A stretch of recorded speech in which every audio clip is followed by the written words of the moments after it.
put on $5,000 to win race, twin $5,000 to win races the last few seasons. This year he's up the purse to $7,500, and he actually posted, I forget how many pre-entries he had, somewhere around 160-ish or 180-ish, something like that.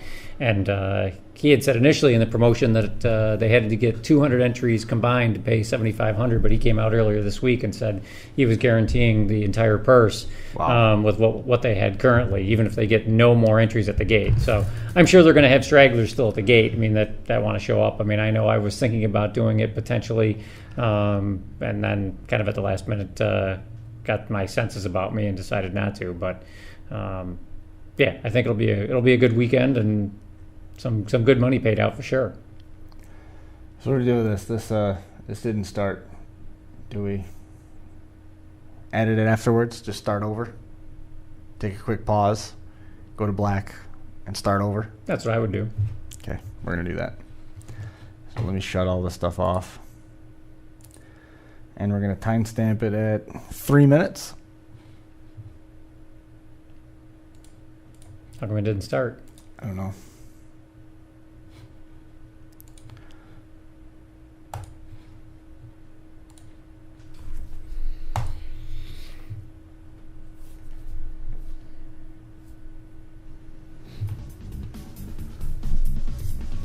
This is the Final Round Podcast, coming to you live from the FingerLakes1.com studios in downtown Seneca Falls, New York. And now your host, Chris Marquardt. Good afternoon, good evening, and welcome to episode number 43 of the Final Round Drag Racing Podcast. Excited to have everybody along for the ride with us. We've got tons of stuff to get through here this evening. We are awaiting the arrival of Patrick Budd to talk a little bit more about Empire Dragway. The new surface has been really, really well received so far. They had tons of racing action, 7 divisions, 7 winners crowned over the weekend at Empire. So we're going to be getting into that a little bit. And then in the second half of the show, at the bottom of the hour, we're going to be talking with John Cira, who's involved with this monster show coming up this weekend. $7,500 to win for both the box and no box decisions. It came out earlier this week that money's guaranteed, which is a huge step for everybody. I mean, now there's no question. And Jason, it sounded initially like they had to hit a certain threshold, otherwise they weren't going to be able to guarantee the purse, but they've got enough interest right now.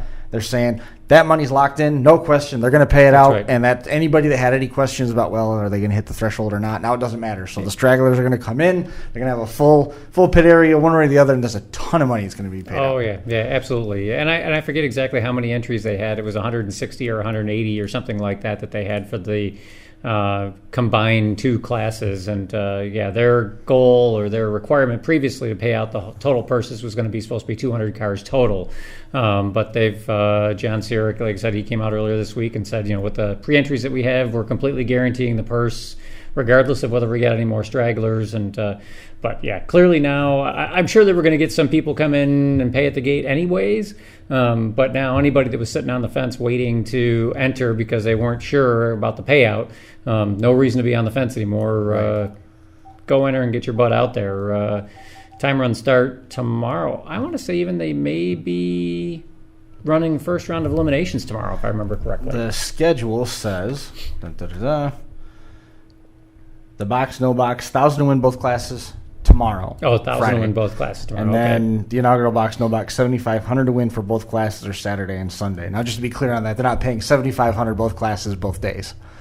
Right. It's a 2-day race with the winners. That's right. Due up on Sunday, which is, just to be clear, because that's even more money than probably they thought about when you start adding up those numbers. But it's a big purse. Big purse is going to draw well. Yeah, it's a very big purse, and I have to say that for Empire, I'm pretty sure this is the highest dollar bracket race they've ever had there. I could be wrong, but I know John Cira Jr. in years past has been putting on the twin $5,000 races, and This year he upped the ante and made it twin 7,500s.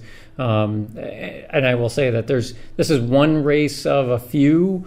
There's a few different races this year. He may still be doing the twin 5,000s as well. Typically what he was doing is limiting the entry to only 32 cars in box and 32 cars in no box. So now you're basically talking about a 5-round race for $5,000, which is kind of nice. You got to go a few more rounds this weekend to take home the $7,500, but still, it's a lot of money for sure. Well, I mean, this sort of sets the tone for that big race they've got in August, where they're paying $20,000 each day. Yeah. This is the dry run, so to say. Right. I think I heard... To make sure, I just makes in that. I'm not saying they're running the same classes in that to get the procedures and stuff down, because you're gonna have a ton of cars to maintain this weekend, just like you are then. Oh, absolutely. Yeah, absolutely. Yeah. I don't know. I know that the race in August, is that when it is? I think that one was being put on by Vince Mussolino. Mm-hmm. And as far as I know, it's still on. I thought I potentially heard that they just reduced the purse from 20 to 10 per day because of the lack of pre-entries that they've had. Sure. But still, 10,000 a day, that's a lot of money. But I mean, is that a case where you're going to dangle $20,000 out there for folks to come away and win, and the locals don't support it because $20,000 is going to draw so many heavy hitters from out of town potentially that they don't support it? They just assume, well, I'm beat already, why bother?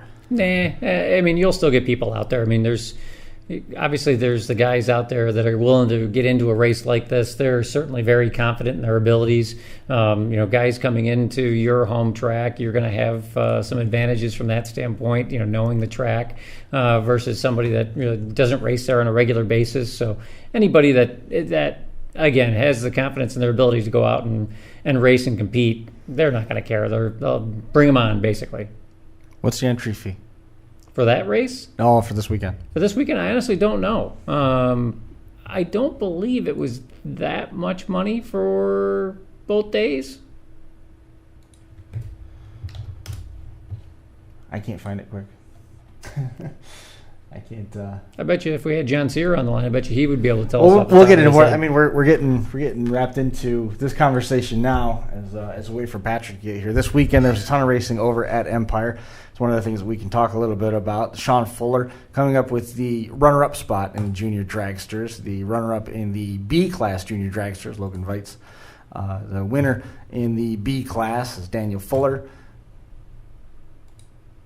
Got to click to move to the next one. That would be good. Got to hit the button. Sure. Got to hit the button. Oh, I meant to tell you, the start of the show on Monday, right?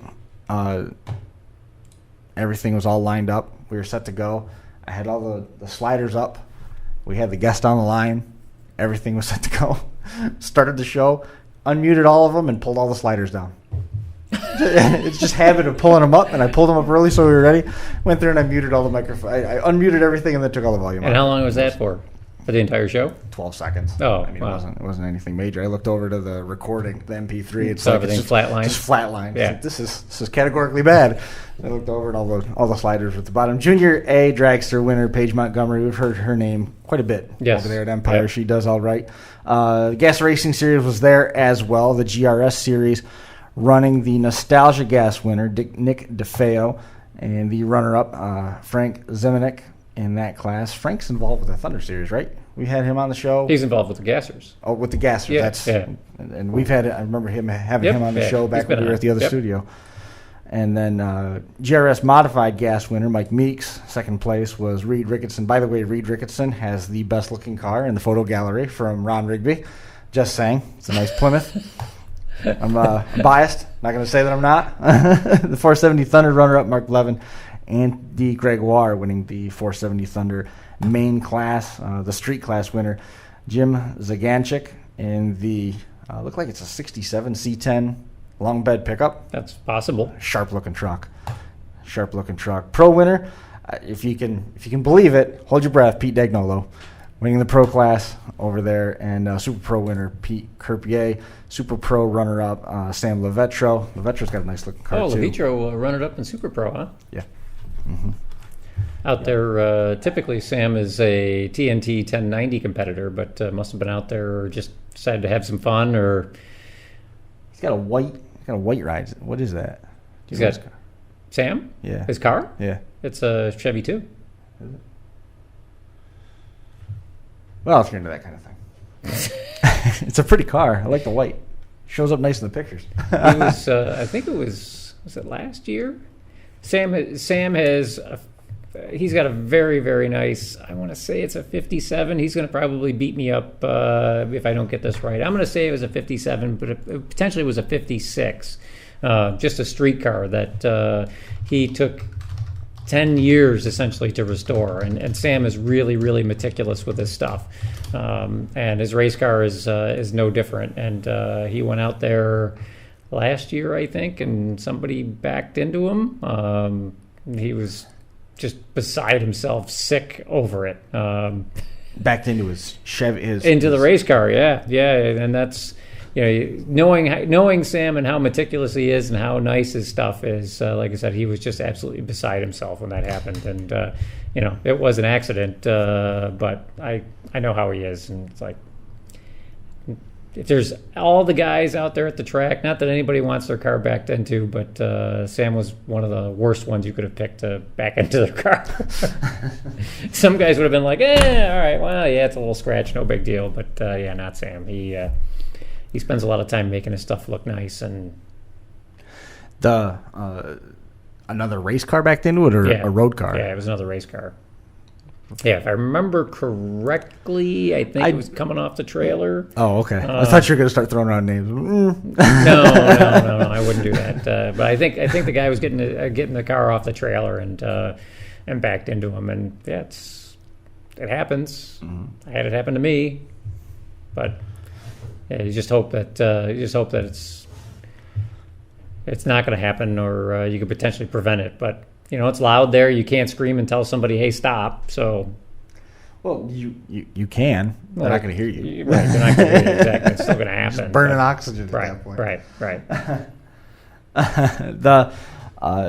The racing this weekend, you said you were considering making the trip over and trying your luck in the big bracket race, perhaps? Well, I was. There's multiple reasons why I'm not at this point. The dance recital, exchange student, chorus concert. You got it. Graduation, something. Yeah. I was talking to Billy Lieber on, Tuesday or something, and he's like, "Hey, I'll bring my rig out. We'll pick your car up." He had his car out at Randy Jewell's shop, having some headers built for it. So he's like, "I got to pick my car up. We'll pick your race car up and throw it in the trailer, and we'll go racing this weekend." And I'm like, I was thinking about it, and I even had my car out this year, or even running for that matter. Then I remembered, oh wait, I can't go regardless. I got a full family weekend, so yeah. Even if I got everything going, I wasn't going. So. You know how racing? Everybody says it's a family sport. Yeah. It seems like racing would be a lot easier if it wasn't. If it was just an individual sport and nobody else cared. Yeah.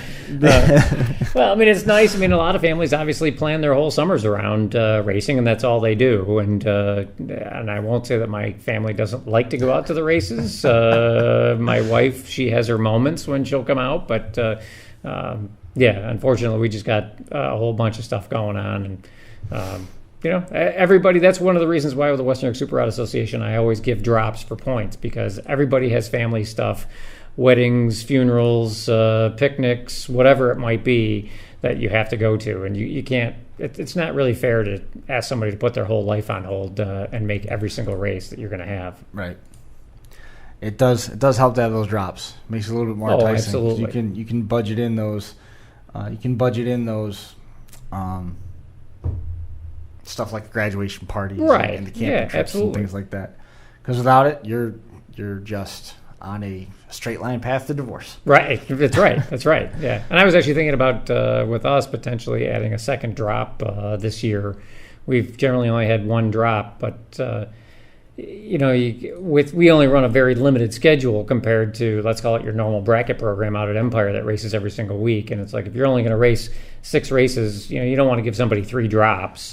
Now you have somebody that goes out, shows up once, wins once, and has a runner-up, and they're going to go home series champion potentially. So you don't want to do that. But yeah, it is good to give guys an opportunity to say, yeah, you know what, I'd like to go racing this weekend, but I can't because I don't want to end up in divorce court. You haven't had the Corvette out at all? Not even running? No, I haven't even had it running. It's crazy, I will say, at the moment. My motorcycle's sitting there still with a cover on it. I haven't started that up yet this year. And obviously the weather, the way it was, right? It was cold, and then spring was supposed to come and never showed up, and now it's kind of summertime. And yeah, we came out of winter and went to fall, and now we're summer. There was Right.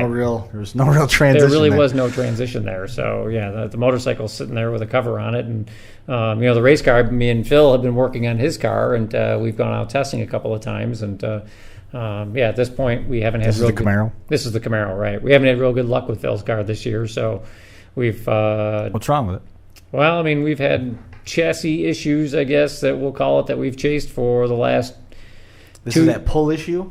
It's still driving to the right, and we've done a whole bunch of things and had the car on the jig and had a new rear end housing built for it, and we've done countless numbers of chassis adjustments, 4-link adjustments, tires. What do you do with the 4-link?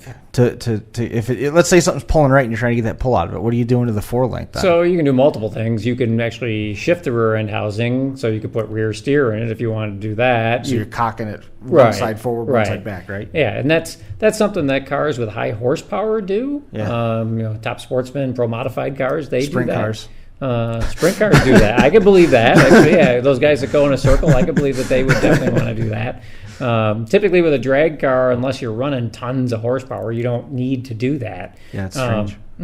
So that's one thing you can do. The other thing you do is you can basically just put preload in the 4-link. So you take one of the bars and crank it one way or the other, depending upon which way the car's going, and that will generally help correct that. Mm-hmm. And the problem is you don't want to put too much preload in it because it starts binding everything up and really makes the car so it doesn't work. Plus, at the top end, when you let off, basically you get the opposite reaction that you did at the starting line, and it can get really violent at the top end if you start putting tons of preload in it, trying to do that. But I have to say, Phil's car at this point, it just has not responded to anything we've tried, and we've just decided at this point. We had the car in the jig at the end of last season, and figured, all right, well, we're going to come out this year, go out to the track, and everything's going to be great, and it wasn't. So at this point, we're going to basically shelve it until we come out and figure out what the smoking gun is. That's what the problem is, and that's why it's going to the right. Has the driver started advocating to build a new car?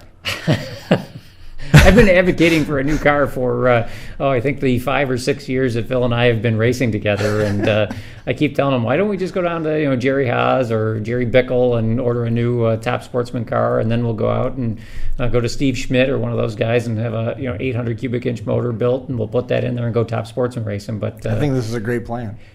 Yeah, Phil wasn't having anything of it. Well, I will say that Phil was really interested in doing it, but Phil's wife, Nancy, my understanding is that she really wasn't thrilled with the idea. So family racing. That's right. Family racing. So like I said, we've been concentrating really on Phil's car up to this point, and now it's. I'm not really sure what we're doing at this point, but Phil and I have been partners now for 6. I think this is going to be the 6th season, and we generally enjoy racing. We enjoy racing together. It works out well for each other. Him being retired, he can basically tinker around the car all week, and I can come out and help him with the bigger projects. But there's something that we just haven't found or seen at this point that needs to be fixed. So you cut a good light coming off. But sure. You've got that funny low spot before it takes off and starts to accelerate hard. Now you've got too much preload in there, something like that. You said that it binds stuff up. Mm-hmm. You're not putting all the power to the track at one time because you've got the delays and everything built in so that it staggers your throttle response. How does that binding effect play in? What you not off launch, right? Well, what you actually do is you do hit it with all the power right up front, but then you shut the throttle off basically right away. So generally what happens is that kind of just gives you enough momentum to get the car moving and drive out of the beams and get it going, and then the throttle shuts off. And so what's happening is as soon as I'm letting go of the button, the car right now is instantly making a hard move to the right. Thankfully, the throttle stop kicks on, which gives me enough time to drive it away from the Christmas tree and get it straightened and back shooting down straight down the track again. And then the throttle slowly, basically progressively comes on again, and away you go. The problem is that how much you go to the right. All right, let's say it goes violently to the right every single time. Well, I mean, it's not going to be exactly violently to the right every time. So that creates an inconsistency now in your elapsed time. And you can't dial a car like that and try and go out and be competitive. These guys are way too good. Yeah. You start trying to race like that, and you're going to be first round fodder every single week. Right. So, Could we race? Yeah, we could, but we're not going to be successful. It also doesn't that, and correct me if I'm wrong here, doesn't that force you to adjust where you're lining up on the line, and potentially you're lining up outside of the preferred groove so that you leave yourself room to the right side so that you have room to correct if it does go too violent? Well, in theory, you could do that, but you don't really want to do that because now you. No, but what I'm saying is, does that put you in that situation where you have to make that decision? Because if you're lining up center of the groove, how much room is that leaving you to the one side? Well, yeah, it doesn't leave you a lot. Right, there's not a lot of margin for error there. But you don't want to get out of the. You don't want to line up purposely out of the groove either. I mean, I guess one thing you could do if you wanted to is you could potentially still try and line yourself up in the groove, but coming off the starting line at an angle. So you could do that or try that. But once you get out of the groove, if you try and line the car up out of the groove, all that's going to happen is you're going to basically blow the tires off the car, and then who knows what's going to happen at that point. You were going violently to the right when you were in the groove. Now you might be going super violently to the right and actually spin out when you try and leave the line. That's awesome. Yeah, it's been great. Yeah, it's been great. It's a rough way to start the year. But, I mean, it doesn't matter which side you're on, right? I mean, if you're in the left-hand lane, you're going to drive towards the Christmas tree. If you're in the right-hand lane, you're driving towards the wall. So it doesn't... And you've already done the wall thing. That's not a habit to get into. Yeah, I'd like to try and keep it off the wall. I don't really want to keep doing that. And that's a problem, too, right, is that at this point, we both feel like that there's something that we haven't found, probably going away, and you don't want to take the car out without having found something and break something catastrophically. Yeah. And I mean, it's not even. I'm not afraid to be in the car when that happens. But if it fails catastrophically, more than likely it's going to do additional damage to the car that didn't necessarily need to happen. Right. And you potentially put a competitor at risk too, sure, depending upon where that breaks. And it's not fair to do that either. No, it's just not smart. That's just not smart, Rick. Yeah. So if your stuff's not right and you know it's not right, and potentially you think potentially that something like that might happen, then the right thing to do is park the car as much as you after all the tinkering and poking and prodding that you've done with the new rear end housing and trying to adjust that stuff, have you got any idea even what to look at this point? Zero. None. That's painful. We have gone through everything that we can think of, and now it's gotten to the point where we're going to take the tin out of the car and basically start inspecting every tube with a magnifying glass. What's the frame that's in that now? What's that? It's a tube chassis. It is. Yeah, it's a full tube chassis. And we've looked at it. Going back 2 years ago when this all started, that was when we found the correct rear end housing and said, "Oh, aha, that's what the problem is. Okay, great. We'll put the new rear end housing in, and everything will be great." Because that's going to let one axle slip, right? Well, yeah. I mean, basically, it happens right on the tubes themselves, and generally the crack happens laterally along the tube, emanating out from the pumpkin.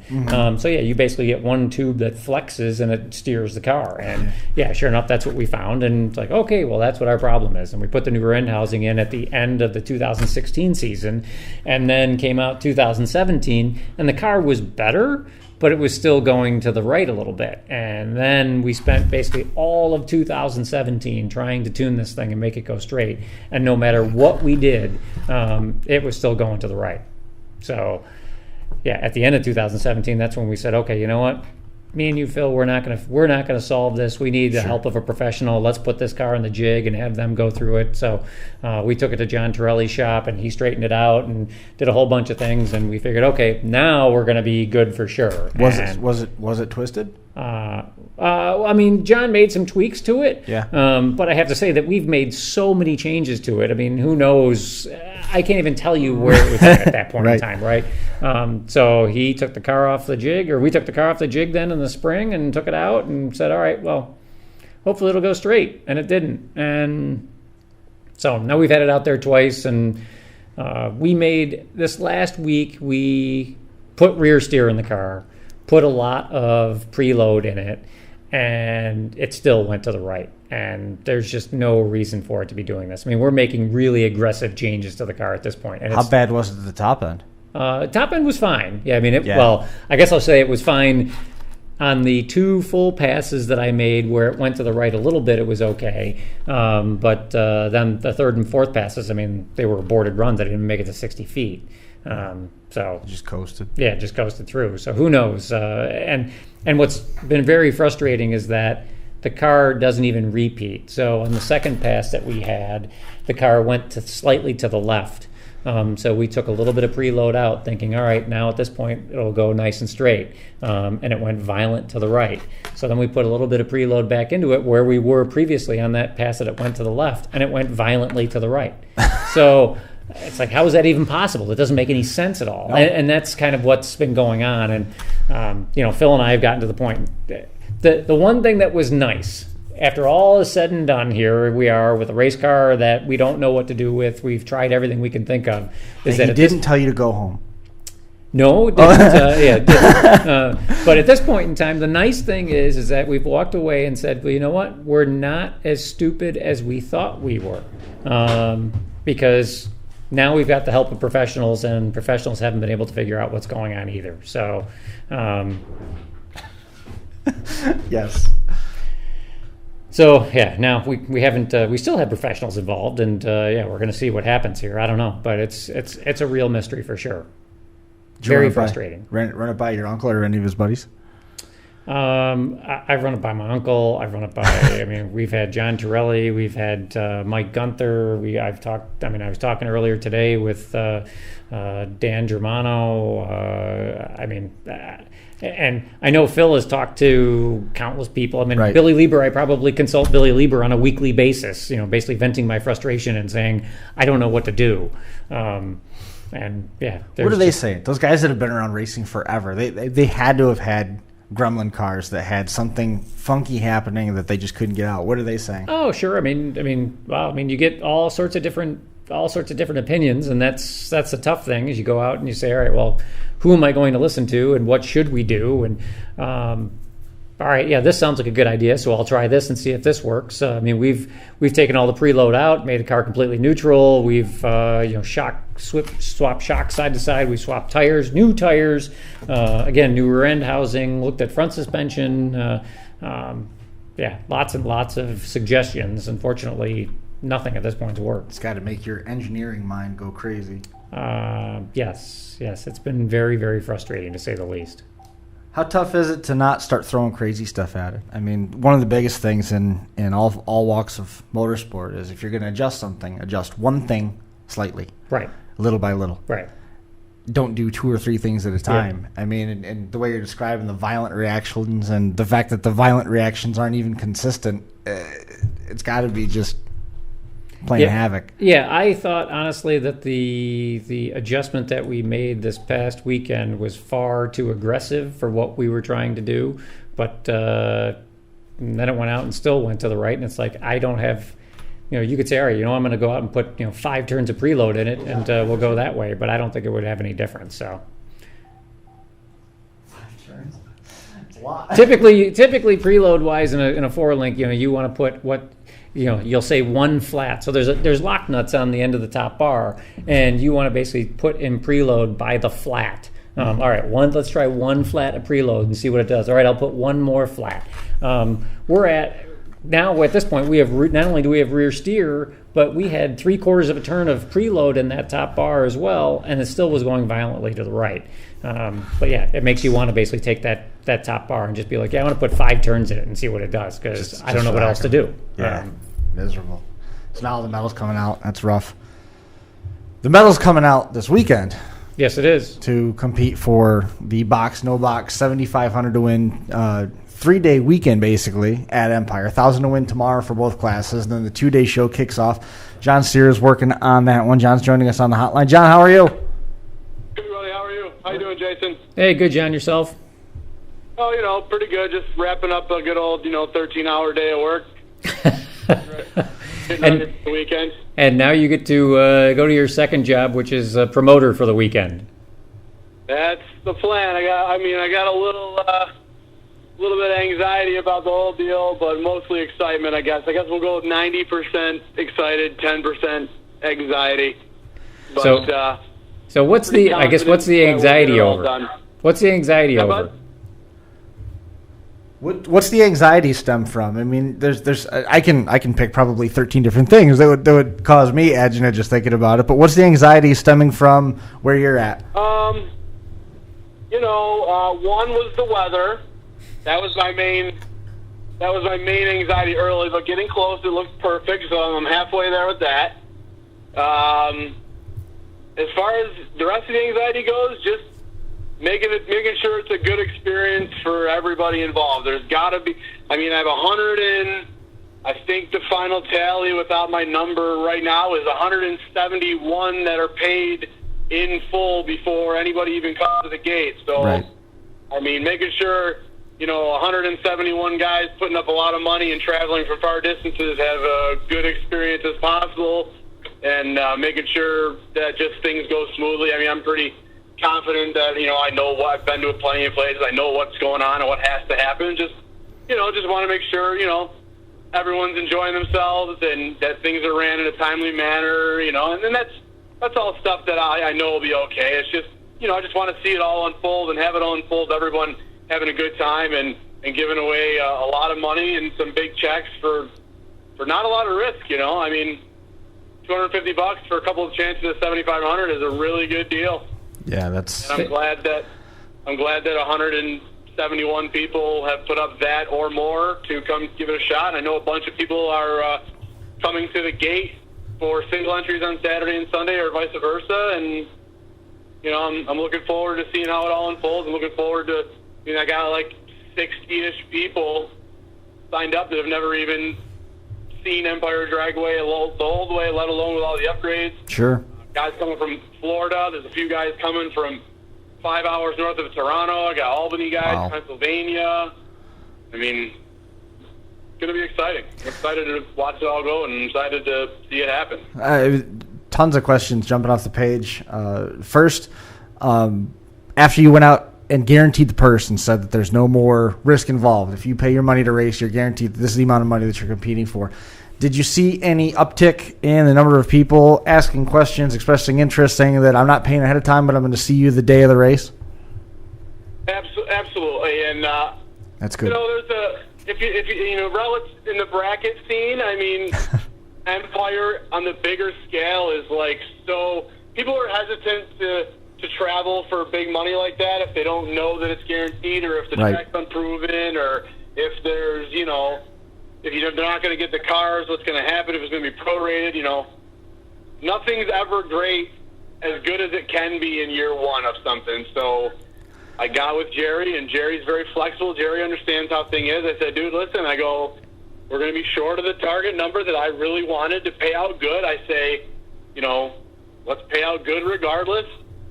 Won't do as good this year, but in years to come, the word will get out that the place looks awesome and that everything looks awesome. The word will get out that you paid the money and you paid back deep all the way to third round like you said you were going to, and that'll, relieve some people's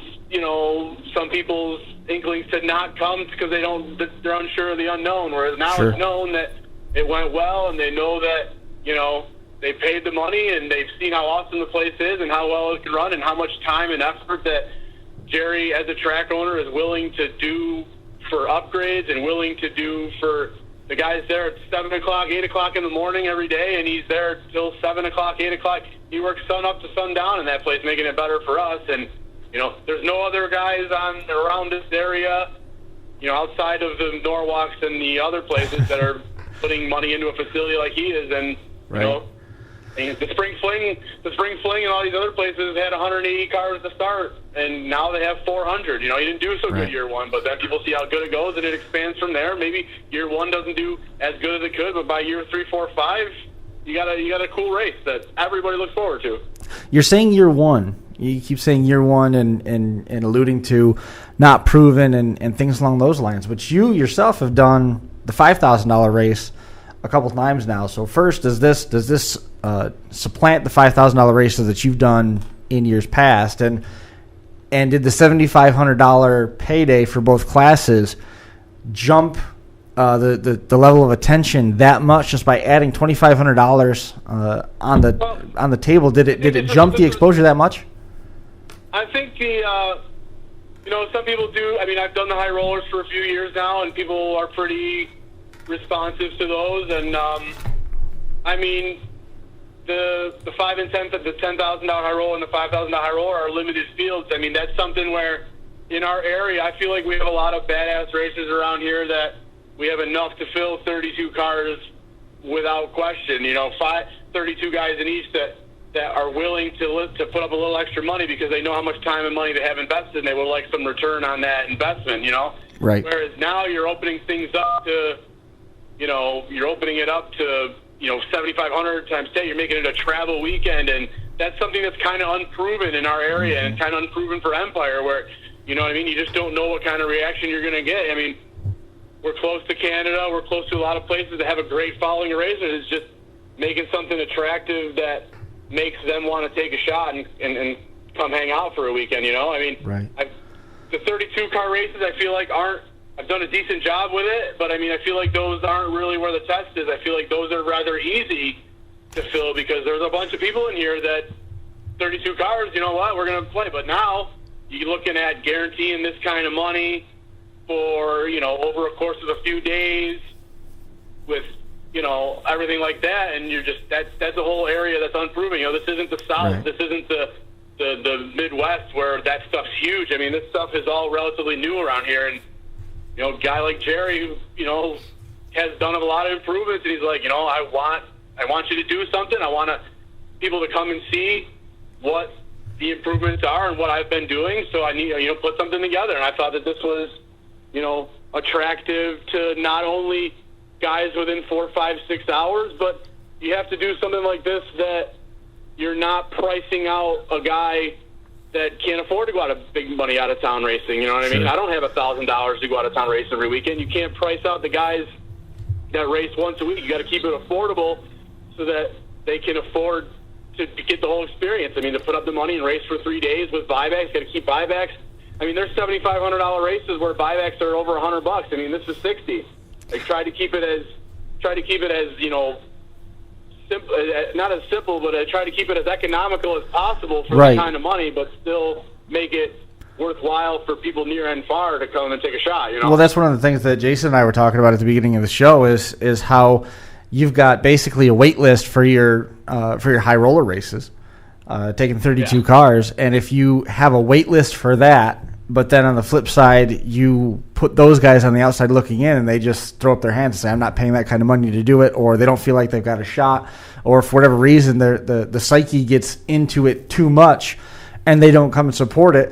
What's the point of having this race to begin with? If the local support isn't there, you've sort of almost gone backwards because Empire has such a dedicated racer pool. They've got such good support from a wide area in this part of the state that if those guys are just on the sidelines watching, and you've sort of taken a step backwards, you haven't advanced the track at all.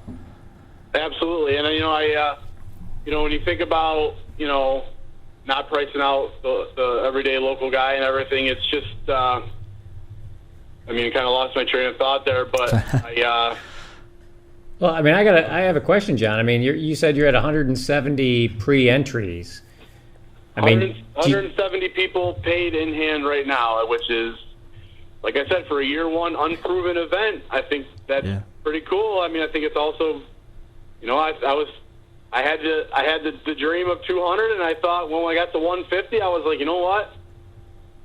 I think I can do this. I'll get with Jerry, and he's not going to make a ton of money, but I mean, I think he's going to be cool with it, and he's very cool with it. And now, you put out the guaranteed out there, and people are starting to, starting to take, take that into effect. That maybe this place is worth a shot. We'll give it a go. To be clear, the target number was 200, or was it higher? That was a number where Jerry could make some good money, and that was just a target. I didn't want. I set a max field for both, but I thought 200 was a good number. Now, and another thing about this race too that I'm kind of happy about is like for the local race, and this is kind of where I was going before I lost my train of thought for some reason. But I mean, it's paying $120 for a round 3 win, which is pretty much half of your entry for the weekend. So I mean, if you're a guy that if you look up to, there's a lot of local guys at our track that look up to guys like Pete Dagnolo, and they look up to the Fletchers, and they look up at a bunch of other guys in the area. They're like, you know what, mate, how am I going to beat these guys? You know what I mean? But now you think, you get a couple runs together and get into the payout window for a round 3 win and get you half your entry back. That I think that makes guys a little more willing to give it a risk. You know what I mean? If they're able to, you don't got to go win 6 rounds to get any kind of money. You're going to win third round, and you're going to get a little something back to make you feel like you've done well. And I think that's very important too. Not just paying up top, but no one's going to come to a race where it's $7,500 to win, and then it's $800 to runner up, and it's $20 to win 4th round. I didn't want something like that. I wanted something where it's good the whole way. It's beefy the whole way down. Yeah, and I guess that's kind of the question that I have,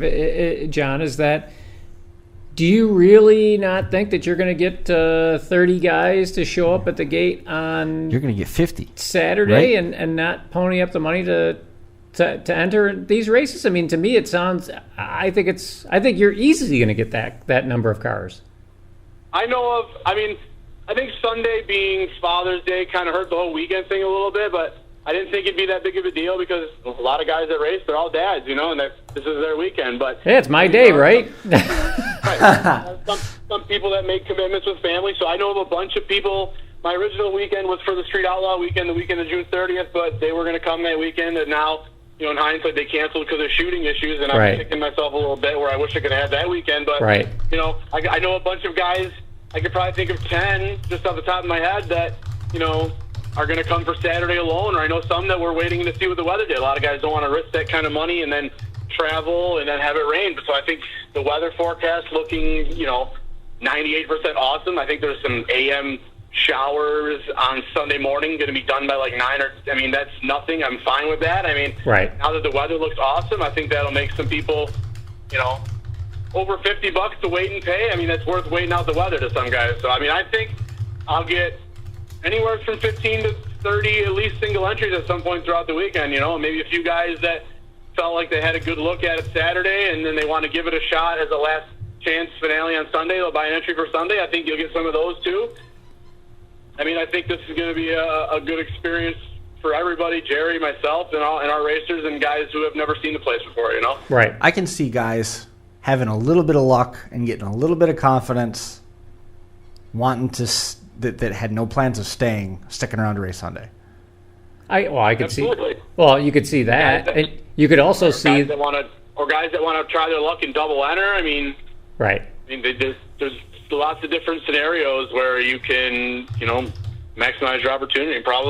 Time permitting, I'm probably going to do like a 100-hour gamblers race Saturday night if we can get done at a reasonable hour. Maximize people's opportunities to make money that are here from far away. Right. How about the guys, right? That maybe they were all right. Well, my racing season hasn't been great. All the rest of it went out last weekend and did pretty well. I won't even say necessarily won, but did pretty well last weekend. Now they're like, hey, yeah, I think I got my stuff together at this point in time. Yeah, I'm gonna make that trek. And my car's not pulling right. I'm gonna try it. That's right. Right.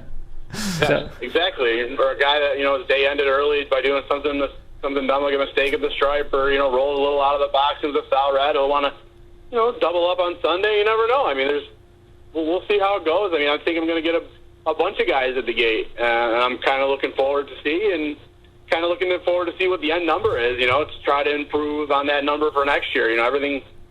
I just want it to be smooth for everyone, so everyone has a good time and everyone wants to come back. That's my main goal in this deal, is to make sure that people have a good experience and they want to come back. That's, my main objective here. I don't care about, my high rollers. And in these races, I do not really care about the money or making money. A lot of guys out there just want to make a ton. I could care less about that. If I make something awesome, if I don't, whatever. I just want... I got a lot of time invested in this deal.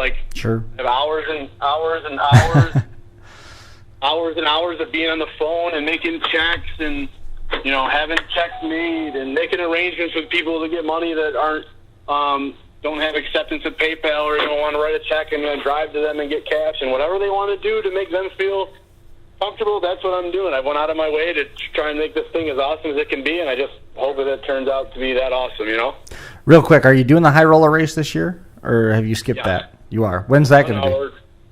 That's going to be Labor Day weekend again. Okay. So that being said, with the experience there and what that's like, building that up from the ground, from ground zero up to what that is, that's a date that everybody at Empire looks forward to, and you've only got a field of 32. What's the biggest thing that has come up in working on this as the surprise challenges, besides the running around door to door, collecting money, the time on the phone answering questions and things like that? What's really surprised you the most?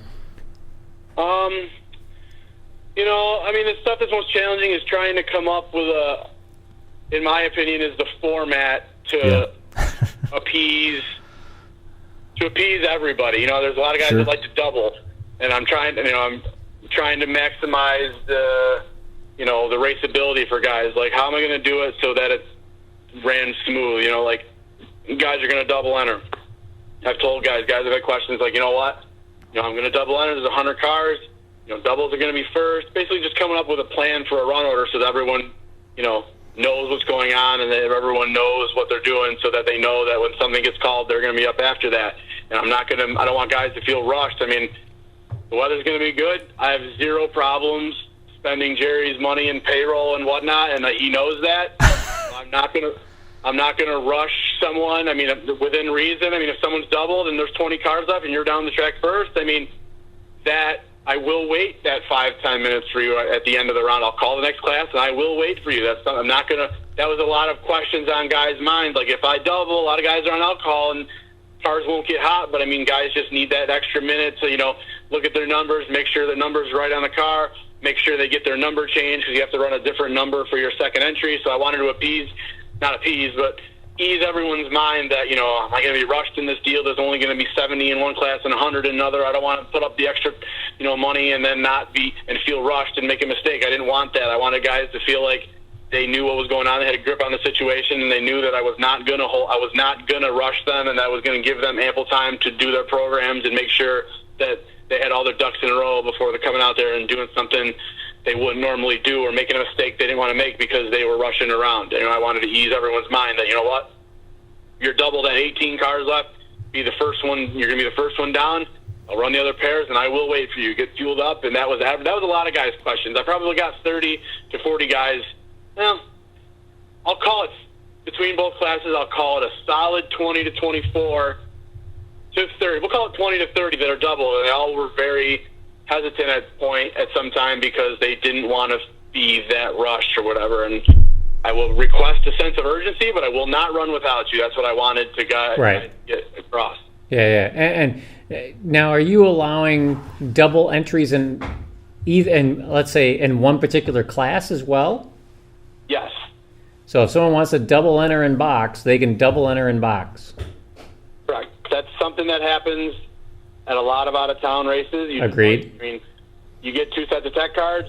You come up, if your number is 1, 2, 3, you put, and 1, 2, 3 is your first one, and then when you come up for your second entry, your 1, 2, 3 X, you add an X, or you have a crew guy add a 1, or whatever you want to do, so it doesn't get messed up in the computer. So that's the best way to do it. Yep. And I just want to clarify. So the entry for the weekend, it's $250. Now, if you pay at the gate, now it's $3. That was the pre-entry deal. Okay. All right. So if you pay at the gate, if you roll up Friday at 4 p.m. and you pay $300, you race for $1,000 Friday, and you race for $7,500 on Saturday and $7,500 on Sunday, guaranteed, with a 120 to win third round. Wait a second. Chris is puzzled here. Nope, I'm just making sure that I understood this correctly, because I may have spit information out wrong a few minutes ago. You're paying $7,500 to win both classes, both nights, or you're running opening rounds on Saturday and then the finals on Sunday? No. This is $75. I have 4 checks made for $7,500, and someone's going to get them. So it is both days. Both days. Gotcha. And then it's $120 in third round, right? To win third round. If you win third round, you are guaranteed $120. A lot of money getting paid out. Silly not to spend that $300. I understand that makes you want to go home and get the car ready. It's like, what class is my van in? Yeah, it really does. And that's, I guess, that even makes me question even more, why haven't you gotten the pre-entries that you expected that you were going to get. Basically now what you're telling me is that it's not even $150, but let's say it's $150 to enter for Saturday's $7,500 race. That's not a lot of money for a pretty big payout. I 100% agree. I've had a million guys tell me that it's like, really? The pre-entry double rate was even better. The pre-entry double rate, if you double entered and you were doubling a car, or you were doubling yourself with the same car, or if you had two guys racing a car, if you double entered and paid before the date, it was actually $450, so you saved even more money. That's something that I tried that no one's ever tried before. People were very receptive to that as well. Wow. Yeah. You're paying $450 for a chance at winning a total of, I think it'd be like $16,000 over the course of the 3 days. 32, yes. Correct. In a particular class. Or if you were to spread out your chips and run box and no box double, you can win 32 technically. Right. Yeah, it's really incredible overall, and just that alone. Even at $300, so $300 entry for the weekend. Like I said, you got $1,000, and let's just assume you're running just one class. So you got $1,000 you're running for Friday, $7,500 Saturday, $7,500 Sunday. Like you said, you got $120 round money come third round. That's really not a lot of money for 3 races like that, and considering the payout. Absolutely not. It's probably at the 250. It's probably 50 to 100 short of what it could be or what it is at other races around the country. We'll just say that. Yeah. With cheaper buybacks. Yeah. You said it was. Did you say it was a $60 buyback? You're not going to find $60 buybacks. You're not going to find a $7,500 race anywhere for $60 buybacks. Right. Yeah. No, I would honestly, John, I would have expected it would have been at least 100. For sure. Absolutely. And I've had people say that too. And, I think what hurt the pre-entry a little bit is I was not able. Lancaster paved and weren't open. We had terrible weather. Jerry did his upgrades with terrible weather at the end there and couldn't get things done. We didn't run. I couldn't get it to the track and promote until 2 weeks before the early bird deadline. Yeah. And luckily we have the Facebook tool, and I'm friends with a decent amount of people on the Eastern Coast, and I was able to get the flyer out and on Facebook and different groups and whatnot. I had, had it out there pretty nice. But I feel like if I would have ran this the weekend of the 30th when Street Outlaws were supposed to be here, I'd probably pick up another 30 or 40 in the pre-entry between the two classes, especially at no box, because a lot of guys. That's why I had it up on the website and Empire and whatnot. And I had a whole bunch of flyers handed to everybody that bought a tech card at Empire the first couple of weeks, because a lot of the old timers are not on Facebook, so you got to figure out a way to promote to those guys, Right. And I think a lot of guys, and I think those would be a lot of the guys that I do get at the Gator, guys that are finding out about it within the last week that go, well, I'll just take my shot with the weather and pay at the gate, Right. Well, I can definitely say that if you would have had it the weekend of the Street Outlaws, you would have had at least one more car. Right. Because I would have been there for sure. Unfortunately, I got family stuff going on this weekend, but Right. For the money, it's really a great deal overall, and I just don't, honestly, John, I just don't foresee you guys not having that 200 car goal that you kind of set for yourselves. That I think you're easily going to get that, and even if it is last second here. I think so too. If I get there, I know I'll be ecstatic and I'll feel good about it, and I know that I'll have a solid base for years to come, especially if things go smooth, which I have full confidence that it will. I have, the right people going to be in the right spots, and I'm going to be down there sort of directing traffic and whatnot, and I know what needs to be done, so I'm pretty confident in how things will go, and now the Mother Nature is cooperating, and she's the worst one to deal with. So, Right.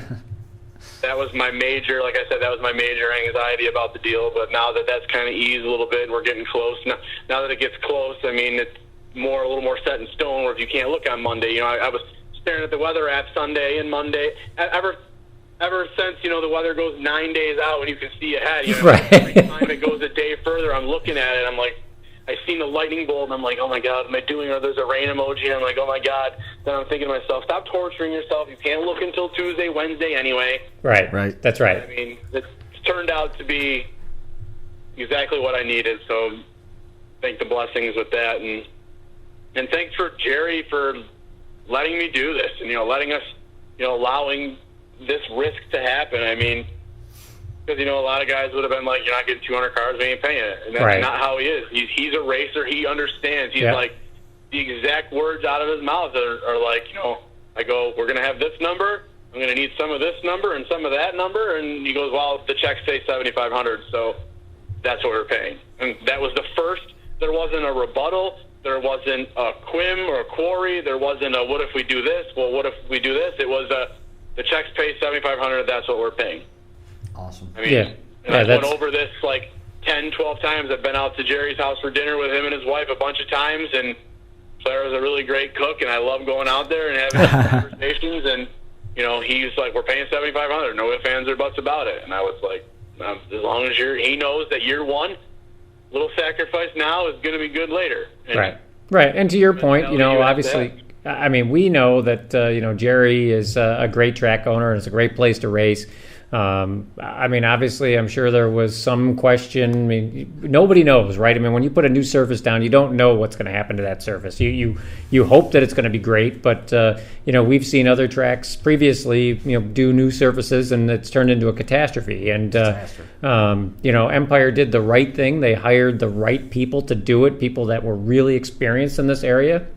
And there isn't anybody that I've talked to that hasn't raved about how great the track surface is. Right. And you're going to get people from out of town that come to Empire, and they're going to enjoy themselves this weekend, and they're going to be like, I don't know why I wouldn't go back there every single year. I mean, it was a great racing surface, great people. I mean, it's definitely going to end up, and obviously then you're going to have word of mouth, right?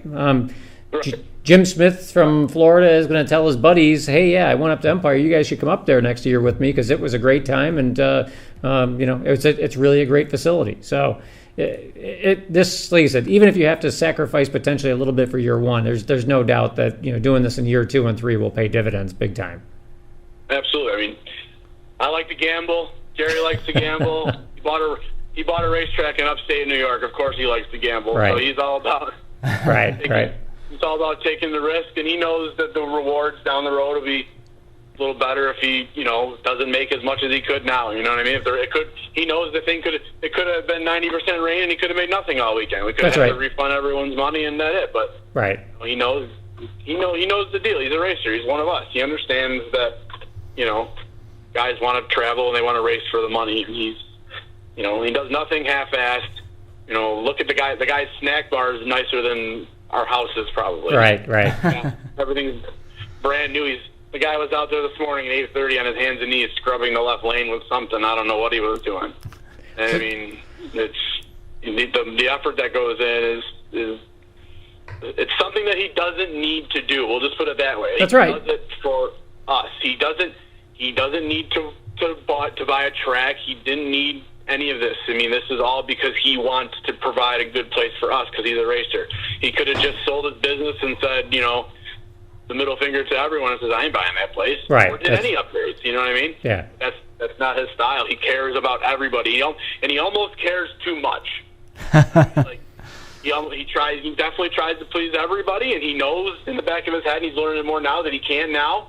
Right. But he goes above and beyond for everybody, and it shows. It really does. And I'm thankful for him for allowing me to do this, and I'm thankful for everything. And he's grateful to all of us racers that show him support in the good times when there's, week one, there's, 25, there's 2 accidents, 4 cones hit, tranny line came off a dragsters and sprayed everything down. I mean, we had hours and hours of just delays and guy hitting a wall and the clock issues, and people had bad things to say and people had good things to say, but I think the good far outweighs the bad, and most of the bad is out of his control, and we all work to make sure that things go as good as possible, and there's nobody on the planet that cares more than him. And it's awesome to have someone 42 minutes from my house that feels that way about racing.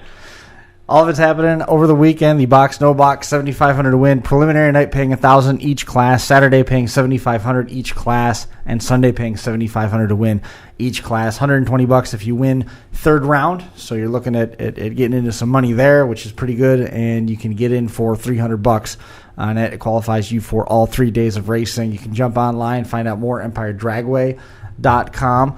Is there any place else they can find out more information about this event specifically?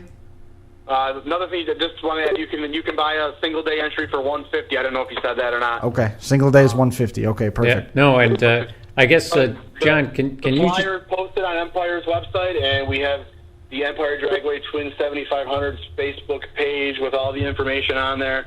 Anybody can go on there to look, or can call my cell phone. My number's on the flyer as well. I will answer all questions.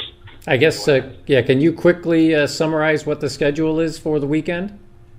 The schedule tomorrow, gates at 1. I will be there with Clara. We will be checking everybody in. Gates are open at 1. Open time runs from 3 to 5:45. Got a lot of guys coming. Want to make sure they get ample time runs. So there will be open time trials, free for all for the lanes for the first 2 hours and 45 minutes. Going to close them at 5:45. One structured at 6. Eliminations about 7. Saturday morning, gates open 8:30.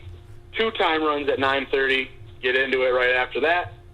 Gamblers race, time permitting. Sunday morning, gates at 8:30, 1 time run at 9:30, and getting out of there, so getting done as soon as we can so we can get guys traveling home at a decent hour. Awesome. Perfect. It's going to be a good one. It is going to be a good one. I'm sorry that I'm going to miss it. That's okay. Next year's a new year. Do another one later this year. It's easy. I got to get the high roller in. High roller sitting on Labor Day. Sitting on Labor Day weekend. John? I got to get the junior dragsters their high roller too. I've been promising them that, so I got some high roller stuff to do before I can do another one of these.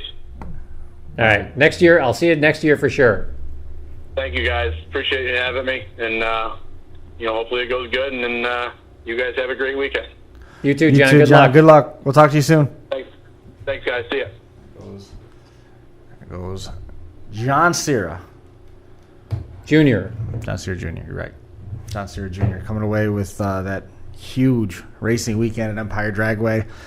You can find it, the Twin 7500s. It's on Facebook. There's flyers out there. It's hard to miss it at this point because everybody's kind of buzzing about it. Yep. You can find additional information online on Empire's website directly. Just jump online, EmpireDragway.com. A bunch of the details on there as well.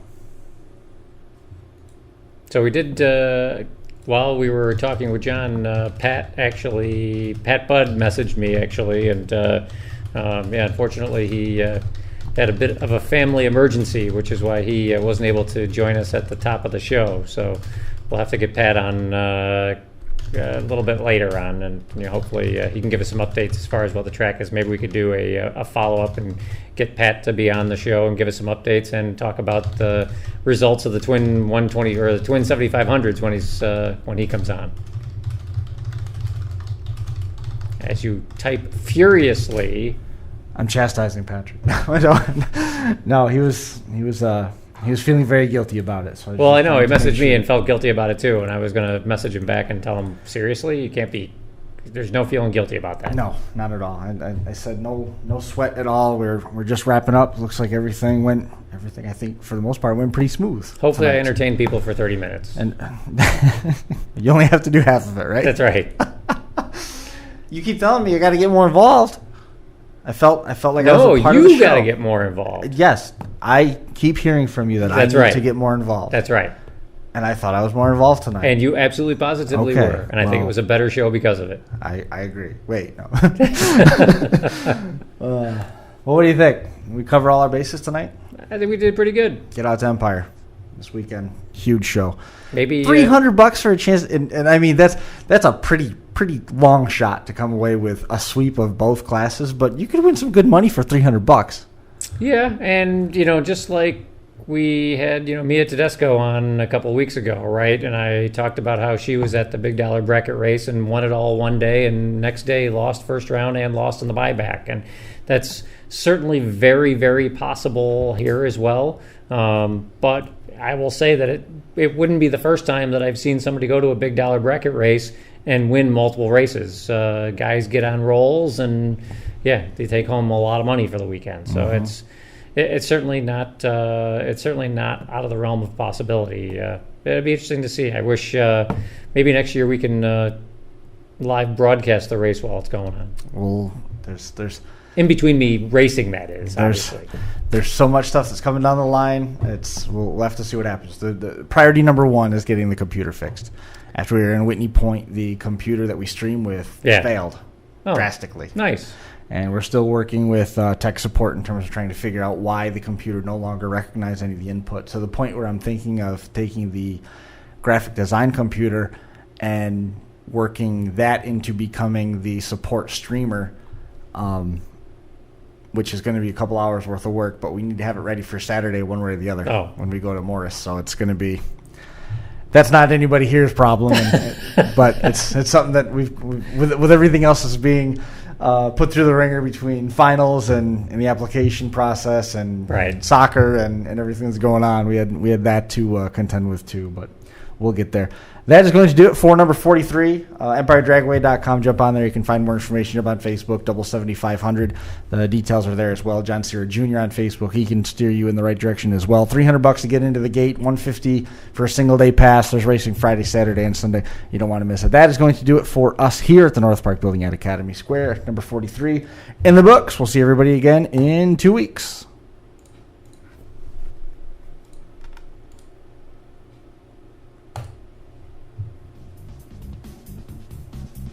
This has been the Final Round Drag Racing Podcast, coming to you live from the FingerLakes1.com studios in downtown Seneca Falls, New York.